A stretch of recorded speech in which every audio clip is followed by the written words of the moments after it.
According to Benjamin Franklin, he said, "Tell me and I'll forget. Teach me and I may remember. But involve me and I will learn." So that's why I want us to be as this discussion to be as involving as it can be. So you can try as much as possible to leave a message in the chat. And if you want to talk, I think I can give you that liberty to just unmute yourself and say whatever you want to say, so that we don't, if you cannot type, you can just unmute, say it, and then mute back, so that we won't have any interference from you. So like I said, Benjamin Franklin said, "Tell me and I forget. Teach me and I may remember. Involve me and I'll learn." So I'd like to involve everyone in this discussion. It's more or less like a class, but also in a class, a discussion makes it easier for people to learn, because it's a cross-pollination of ideas. According to the Merriam-Webster dictionary, procrastination can be defined as a state or habit or an instance of being slow or late about doing something that should be done. That's a state or habit of being slow or late about doing something that should be done. That's the verb, the root word, which is procrastinate, which is a noun, means to put off intentionally and habitually. When someone puts off things he ought to do intentionally and habitually, maybe you need to clean your room and then you put it off. Maybe you need to write a book and then you put it off. Maybe you need to do something, one thing or the other. No matter how simple it is, no matter how simple or how complex you think it is, once you start putting it off, that is procrastination. And people, statistics has it, I read somewhere, that 1 out of every 5 people in the world is a chronic procrastinator. And that means that that person continuously puts off intentionally and habitually what should be done. And that is not a good trait for anyone who wants to achieve something in life, for anyone who wants to be great in life. We cannot put off intentionally or habitually things that will make us great people, things that will make us achieve our goals, our objectives, our desires. We cannot put them off. So that is the definition of procrastination. Quickly there, let me move on to the next slide. Yes, I know most of us here are not procrastinators, but at least we have heard or known somebody who procrastinates. Nicola said interest. Thank you very much. Okay, one may feel that time is available. Yes, that one is also very, very important. Interest means people just feel that they don't have interest in this thing. For example, you take up a job that you are not interested in, and then you feel like, why should I be carrying out all these tasks that you have written down for me, or all this job description? Why should I do it when I don't even like the job in the first place?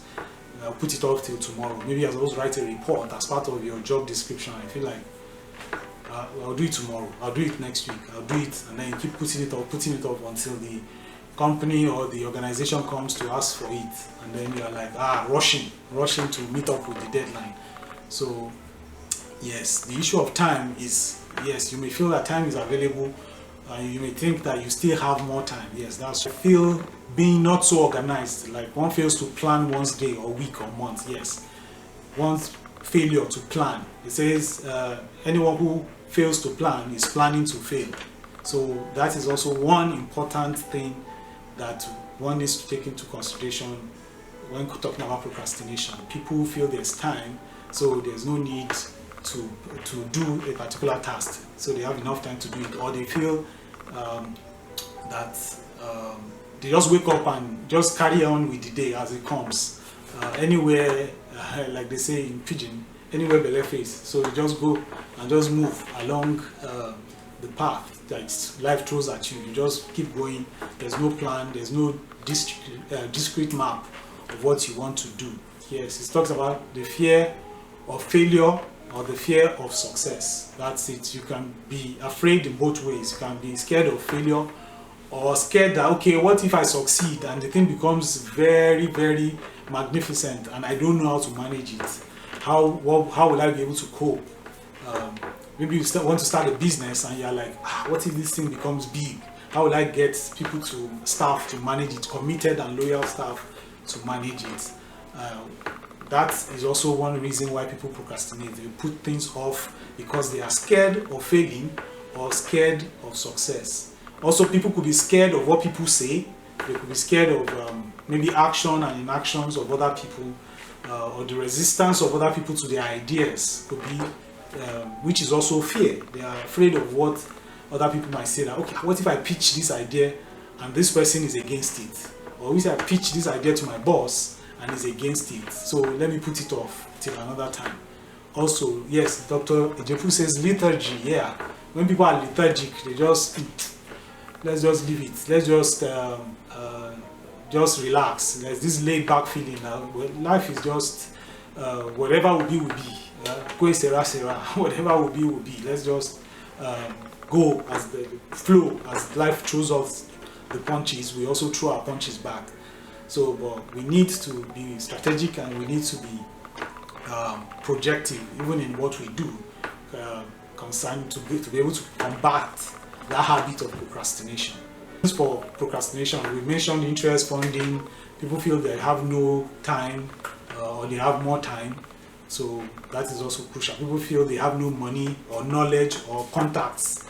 Yes, people feel that I don't know anybody, so let me put off this idea till another time. Or maybe I don't know, have knowledge about this thing, so let me throw the idea in the closet, or let me throw it in my box, or let me throw it in one place that I can just let it be cooling off somewhere else. So reasons why people procrastinate is because they feel that they have no time, no money, no knowledge or contacts. Also abstract goals. Maybe they have a goal that they want to make maybe $100 billion by tomorrow. So of course it's possible. Yes, it's very, very possible. But in planning, you also need to plan that, okay, what do I need to do? What do I need to put in place to do that? Do I have an account that can take this amount, or does my bank allow me to even be able to make this transaction? There are a lot of things you need to put in place to do that. So abstract goals is another reason why people procrastinate. Once they are abstract, you strive to achieve it, and once you cannot achieve it, you just throw it away and say, till another day, I'll do it another day. I'll do it maybe tomorrow, and then tomorrow comes, and then you say I'll do it tomorrow, then tomorrow comes again, and it's an unending circle of tomorrows. So one other reason I know is fear, like we mentioned, somebody mentioned earlier, fear of failure, fear of comments, fear of actions, and we are small. I'll start saving next year. The money at hand now is not even enough, so why should I save now? I'll save when the money increases. I'll save when the account is balanced. Right now the account is not balanced, so we put off great goals till another time.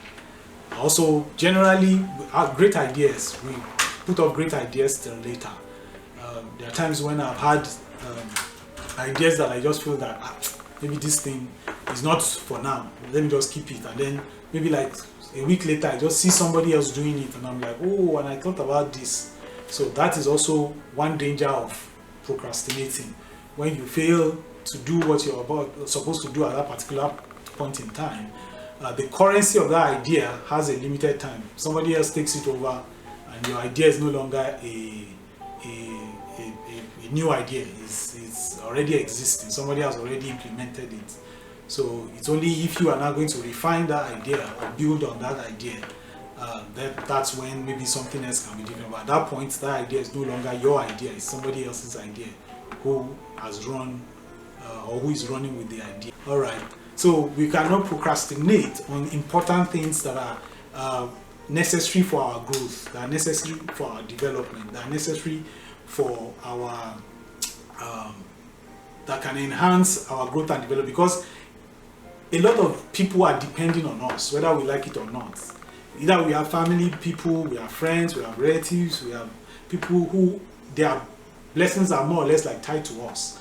And so we cannot afford to put off great things or ideas that we have that can upgrade our status or uplift us in terms of our knowledge, and then we fail to do it because we want to put it off till tomorrow.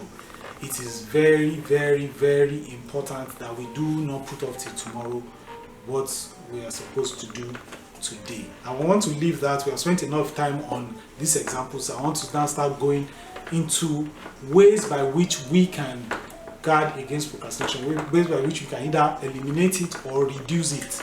So, like, I want to put a disclaimer that procrastination, actually, for someone who is a chronic procrastinator, is not something you can just end overnight like that and say, I'll just hope that tomorrow I'll just wake up in a new world and then I won't be postponing till tomorrow again what I need to do today. I'll just be doing everything at the nick of time. No, it doesn't happen like that.